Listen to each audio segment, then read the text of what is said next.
Hey, it's Patrick here again.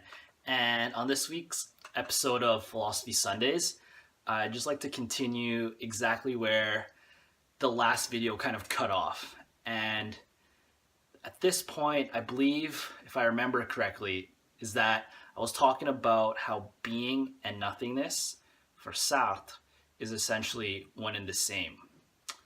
Uh, in his book, Being and Nothingness, Sartre conceptualizes this concept by referring to Dasein's or the human person's being as a block of Swiss cheese. So with Swiss cheese, there's the cheese, which is solid, obviously, and then there's the holes within it.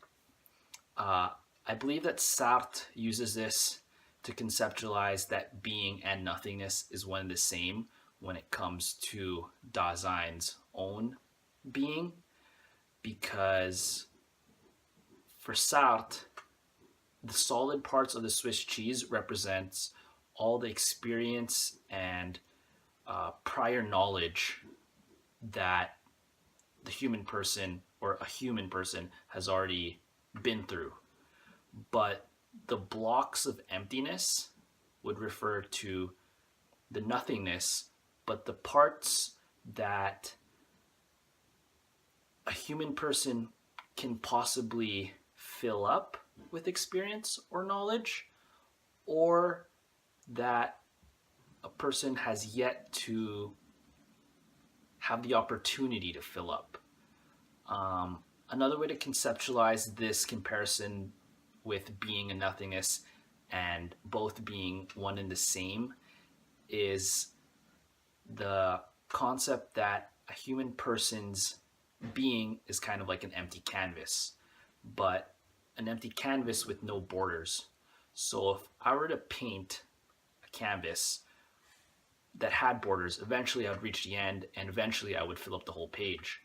But if this, so to say, canvas didn't have borders, I could just continually keep adding on paint, or in this case, for Dasein and the human person, keep adding on new experiences. But I would never get to the border, thus never filling the canvas. This all links back to Sartre's idea that for Dasein, or for the human person, existence precedes essence.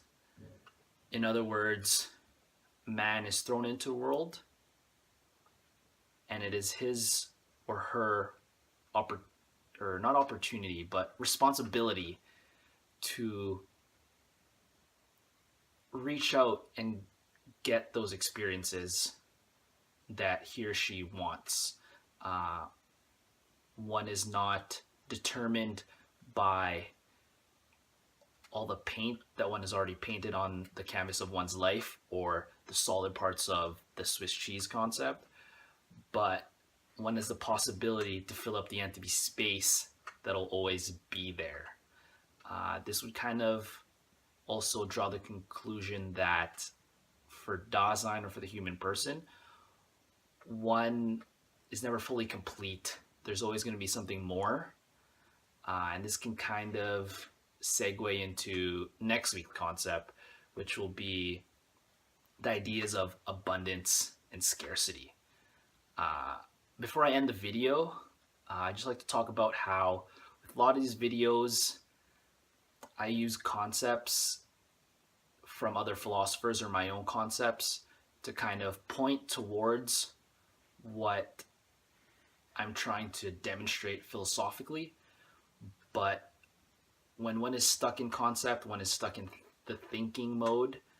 And when we're stuck in thinking, we can only get so close to the core of what we're actually talking about. It's only when we step out of the conceptualization and more into experiencing things how they are that we get closer to the core of whatever we're speaking about or questioning philosophically. Just had to leave some advanced stuff there near the end, but I'd tell you to think about it, But again, that's bringing you back to conceptualizing things. The only thing I can really say is you got to go out there and experience the concepts that I'm talking about here. So I hope you guys enjoyed this week's episode, and I'll see you guys next week where we'll talk about abundance and coming from scarcity. Have a good one. Bye.